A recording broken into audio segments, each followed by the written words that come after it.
I'm actually amazed that there are still people here. But not having seen it with an audience in 30 years, it's funny how it changes perspective. And I think there are more laughs than there were back in the 90s. But it was interesting. It was interesting to see it. Of course, I found all kinds of holes, which I don't have time to go back and fix. Yeah, I don't know. It was. So I'm assuming most of you have not seen it.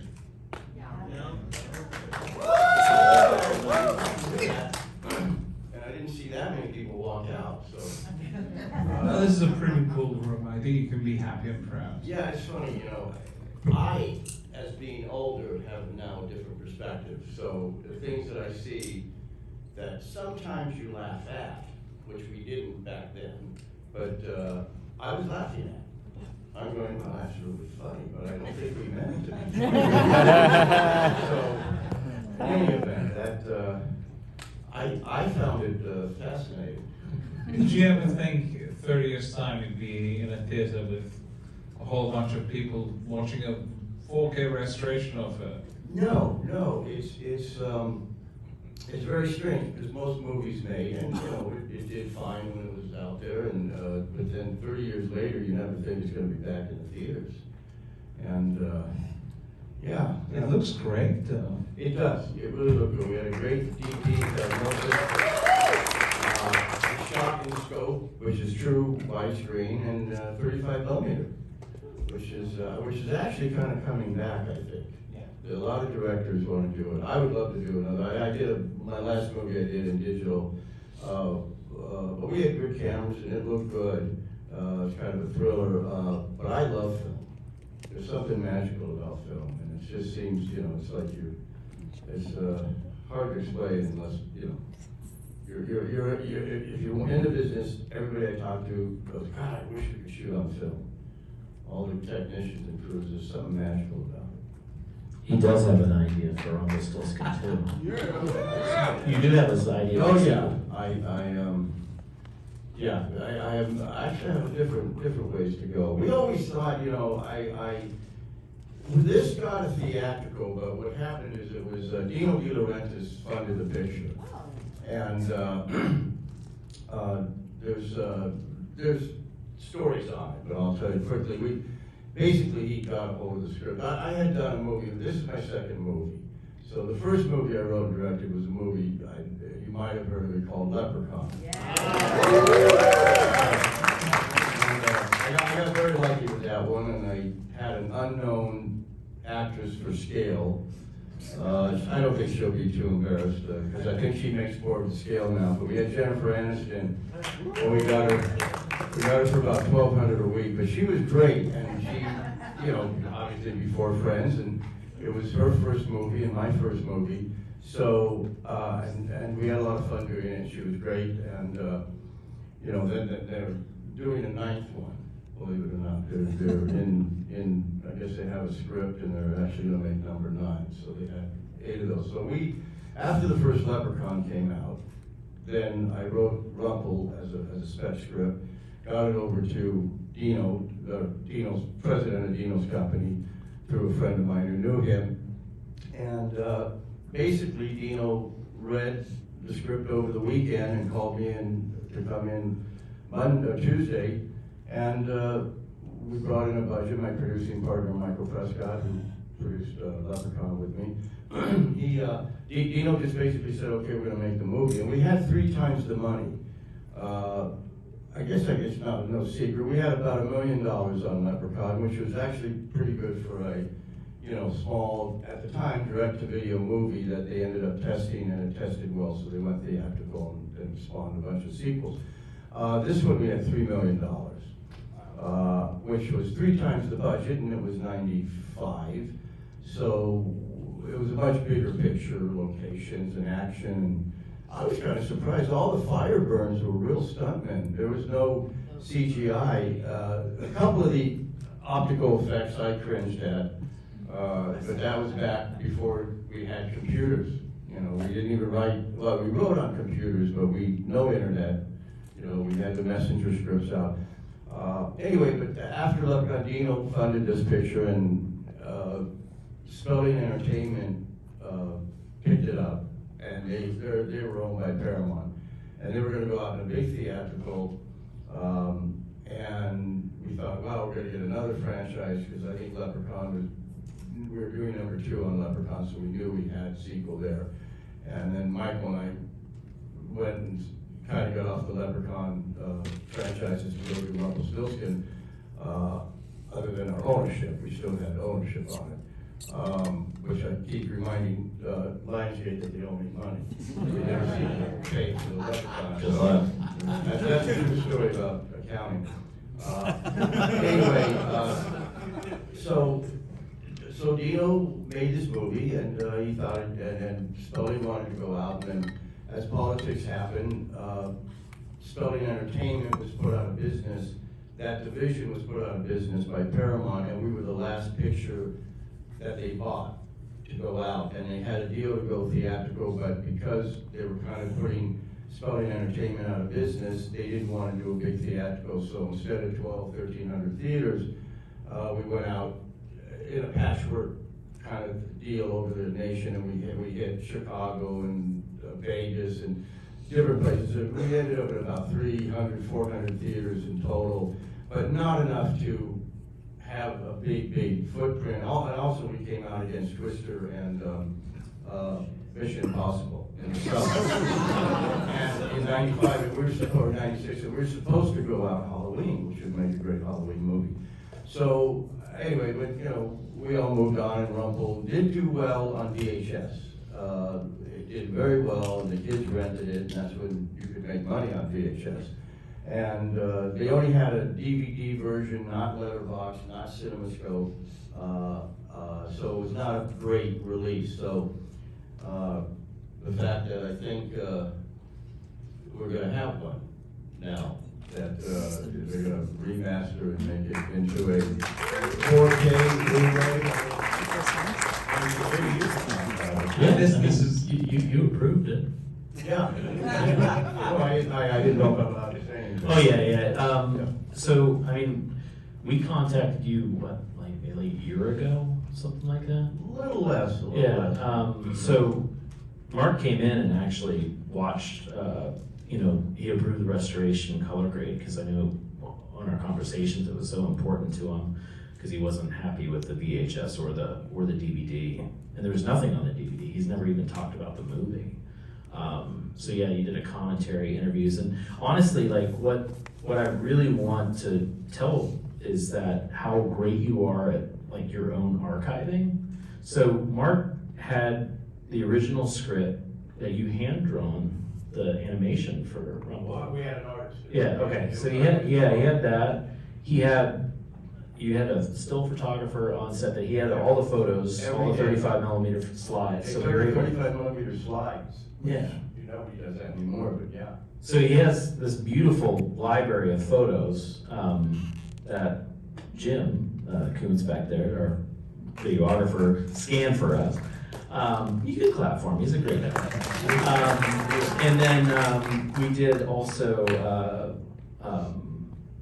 he had what's so unique, and I loved it because it's so different. I don't know how many people have this, is you had VHS footage of all the behind the scenes stuff. High 8. We shot in the Sony when they first came out, the cameras, a high 8, and nobody did that on small movies like that. I actually have behind the scenes on Leprechaun. I wish I had taken more, but I had my assistant take some behind the scenes color, sound, video, and it was high 8 in those days, was the top end stuff. And we had a lot of it on Rumple. And we shot a lot of the action stuff and inside the kitchen with Rumple. So, which is very rare to have color, sound, and me wearing the most ridiculous Hawaiian shirt. Yeah, I don't even know what you're wearing. You look good. I don't know how they got me on the set. And in those days, you could find photographs all over the internet, but those days I had long hair. I always wore a baseball cap. I was losing the hair on top. And I looked like Gallagher, and I had a big mustache. So, That's true. but they did an incredible job of cutting together the making of, using stills and the movie and the video, and you see me talking to Tommy and talking to Rumpel and from 30 years ago. which- Yeah. Well, you know, what's unique is that we transferred all that VHS footage, and it's just like an hour and a half of behind the scenes on the disc itself, which is Yeah. very unique. I've been doing home video for a long time, but I've actually never come across that before. And it's just kind of cute seeing Max crouch down.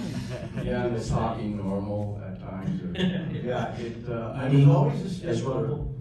Even in Leprechaun, it's funny, we had a still guy, a still person, still woman, I thought she was great, Karen Ogle. And I insisted on Trimark to have a still guy there every day, a still person, to shoot the movies. And usually in those small pictures, they would give you a still person to come in for maybe once a week to take some stills. And I actually said, you know, give me the money to do it, and they did. And I have a wonderful collection of stills from Leprechaun. Some are out on the internet, but, and then when I did this picture, and Michael and I had more control over the money, Michael, my producing partner, I had a still guy and movies shot. So every picture I do, I tend to do that now, because I was a nut for getting video, when no one did in those days. I'm gonna open it to the room pretty quickly because I feel like this is a rare opportunity to, and already right there. I think that's, I wanted to ask what went into doing the stunts with the person dressed up as Rumpelstiltskin. the stunt man. Yeah, well, all the fire stuff, and I was really amazed. We did a lot of, those guys were real guys in the tractor on fire. Those were stunt guys with wetsuits and fire suits, and they had the Rumple makeup, you know, the face. And in the opening and the end, that was a lot. And now I know why our budget went up. Because every time you did a fire burn, you had to have like an ambulance and paramedics and such backup safety. And the action stuff. It's funny, some people, and I think I said this maybe in the making of, the truck chase, we shot in a place called Acton, California, which is the same place that Steven Spielberg shot Duel, if you remember that picture. It's great, it was a movie of the week, and it was an homage to kind of do it, and then some critics in the beginning go, well, he just ripped off Duel on that thing, and I said, no, I did it out of respect, because I thought Spielberg was an incredible director, and it was so good. We ended up shooting in the same place, not on purpose, but that's where you could shoot, and I used to write television. I started as a TV writer. I did The A-Team and Fall Guy and Hunter. Shows you guys are probably too young to remember. No. But there is a reference in there when he takes a jump, and I forgot about it, where Tommy says, you know, I used to watch The Fall Guy when he did his stunt. I think there was, I love it when a plan comes together, which is right from The A-Team. I was a writer on that show. So I used some of the 80s stuff into the 90s because we thought we were modern. We were in the 90s. Now I'm looking at the stuff in the 90s and I laugh at it. So, and I'm just trying, I wish I could get from all of you, how does it hold up, and how do the laughs work? Because some of the laughs got in the same theater got laughs, and then there's other things doesn't. And I wonder if it's a more fun movie now, because I think there are more laughs now, and it's okay to laugh at it. You know, I'm fine. I'm open. We didn't take ourselves serious at making that movie, but it's just interesting how the 30 years makes a difference in the audience. But it sounded like it was enjoyed. So, I think it was definitely that amazes me. well, sometimes it takes a minute before, you know, something finds its place. Didn't you save somebody's life in that truck sequence? Yes. I saved 3 people's life. When the truck came over and crashed through the rock wall. The rock wall was a real wall they had built, we didn't build it, it was a location. And they said, you can't do anything to the rock wall, and we said, no, the truck was supposed to go and roll. And just roll and stop way before that brick wall, or the rock wall. And God, bless his heart, we had about 6 cameras, he put a camera crew right behind the wall, between the wall and the tree. And by the way, the truck was not supposed to hit the tree. What happened is just supposed to roll and stop, maybe 30 feet from the rock wall. This is my second picture, and Doug had done a lot of big movies, and he's, a British guy and very talented. And he said, oh, you're being a baby, and I said, I'm just not comfortable. What if it goes to it? And the stunt coordinators and all the stunt people said, no, we rigged it, it's gonna fall, it's gonna roll.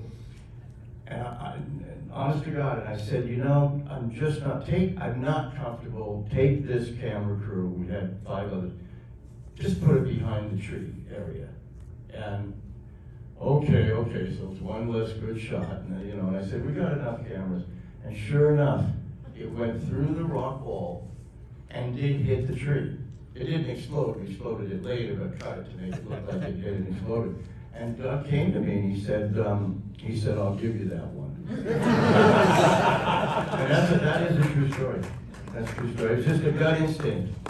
And we'll go with that, and then we'll go there. I just have a quick one. When it came to casting Rumpelstiltskin, what was the process like in finally coming and settling on Max credential? He came in, I didn't want to go with a little person like Leprechaun. I wanted maybe a small stature, but for some reason, I just thought we could do something like he could hunch over and give him a humpback. And I was thinking more like the 1939 Hunchback of Notre Dame.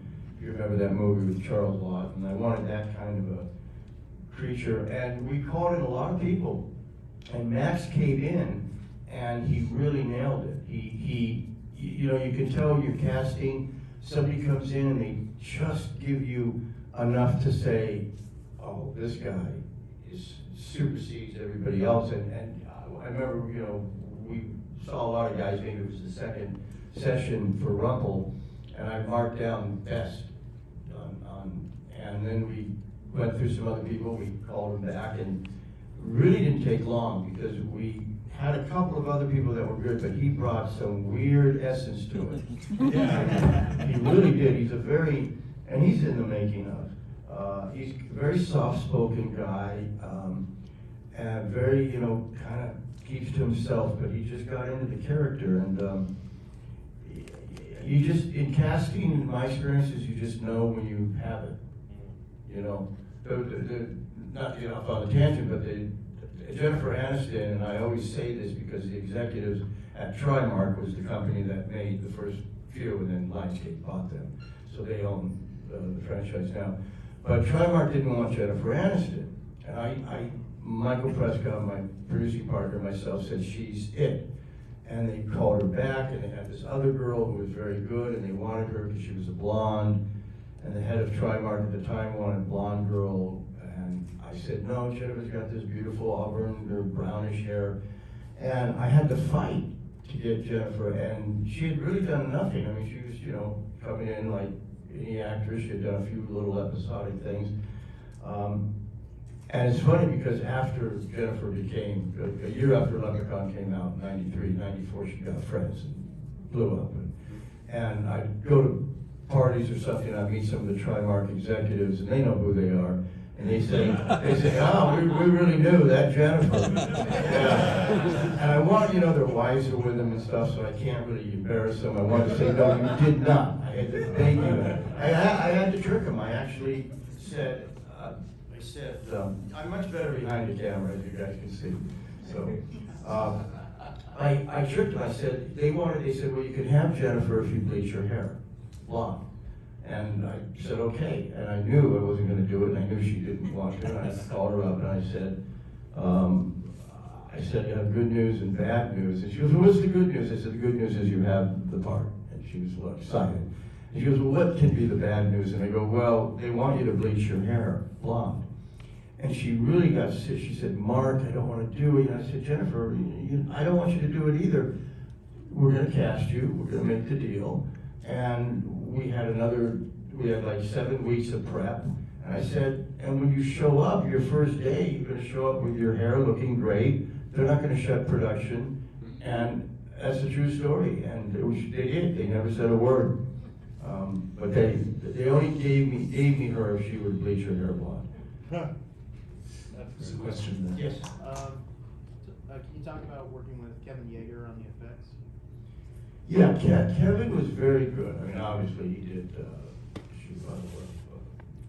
Child's Play and a whole bunch of stuff that Kevin was very methodical. He knew what he was doing. He did great designs, and yeah, I didn't in the beginning when designing Rumple and some of the other effects we had. During shooting, he was on the set, not there a lot because he had very capable assistants, or I wouldn't even call them assistants. He had capable makeup guys that did all the makeup on Rumple, stayed with him. So Kevin, during the shooting, would come, and if there were some issues, or he would, check in. So he wasn't there every day on the set. So I didn't have as long-term, day-to-day relationship with him. But yeah, Mainly Lisa Bueno. Lisa Bueno is one of the main. Yeah, she was on Leprechaun. She was one of the makeup people on Leprechaun, and I'm surprised to see her because so she was very good. I brought Holly Davis, who did the wardrobe and for Rumple and everything. She was the one who designed the Leprechaun original wardrobe, and so I brought her over. I brought a few key people from Leprechaun to do Rumple. Right there. One of the things that was really memorable for me when I saw it the first time was that interesting headpiece with the bells. And so my question is, was that in the script, or was that like a costuming decision made? Oh, the bell on his things? Yeah. Well, it wasn't in the script, but it was my decision because remember I mentioned about Charles Lawton in Hunchback of Notre Dame, and I believe he had a head cap when they were making fun of him, and they had bells on it. And I specifically, because I love that movie, I had it on Laserdisc, which is probably something you guys don't know about either. They're weird, they know. I know you guys do. So I just had a thing about the bells. I wanted to have those little things, and so that was, and Holly Davis is the one who implemented it. So. I think we have time for one more. Who's got a great question? We'll go with you and then we'll go there. Would you guys be able to talk a little bit about the restoration process? Yeah, so the negative was gone for a while. Even Mark was doing interviews and said they don't know where the negative is.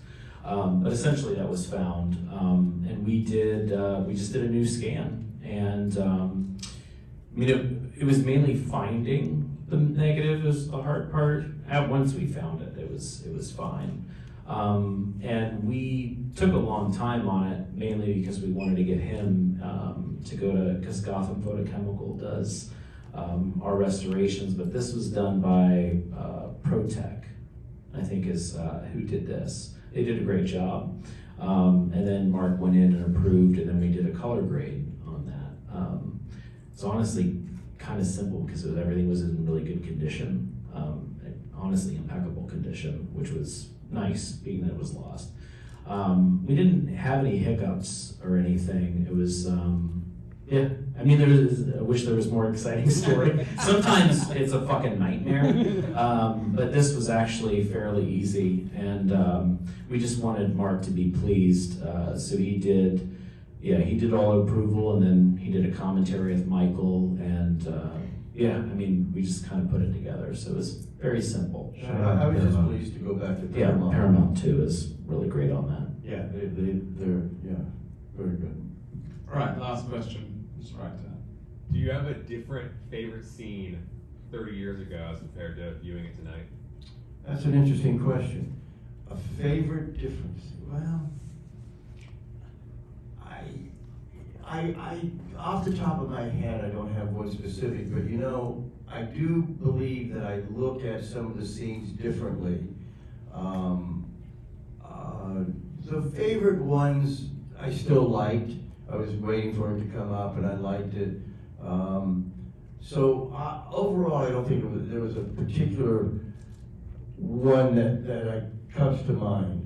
But it's a good question. It's a good question. And I don't have an answer for it. Well, Rumpelstiltskin is now available on the television website. You just gotta enter the password. Say the name. Yeah, say the name. And a huge round of applause to Mark Jones. And to all of you for taking a chance on this screening. Thank you. Yeah, thank you. I'm happy you guys stayed to the whole movie. I really am.